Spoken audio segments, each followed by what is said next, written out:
আসসালামু আলাইকুম গাইস, দেখতে পাচ্ছেন আজকের রেসিপি হচ্ছে মাছের ভর্তা, যেটা বাঙালির খুব প্রিয় খাবার।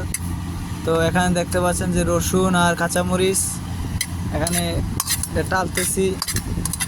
টালা শেষ হয়ে গেলে যে মাছ তেল দিব, মাছ তেলও দিয়ে তার সাথে বানাবো।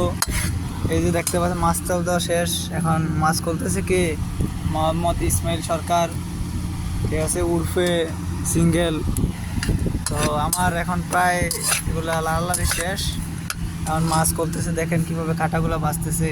যেই লোককে বিয়ে করবে মনে কর যে তার আর রান্না বেড়া খাওয়ানো লাগবে না, স্বাদ ওনার পাক একদম মিয়া মিয়া, ঠিক আছে, যাকে বলে অসাধারণ অসাধারণ অসাধারণ।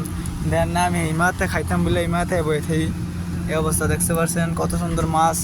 এই মাছটার দাম বাংলাদেশের 570 টাকা পড়ছে, ঠিক আছে। এখানে দেখতে পাচ্ছেন পেঁয়াজ, এখানে দেখতে পাচ্ছেন হজে পাতা, এখানে দেখতে পাচ্ছেন আমার পাও।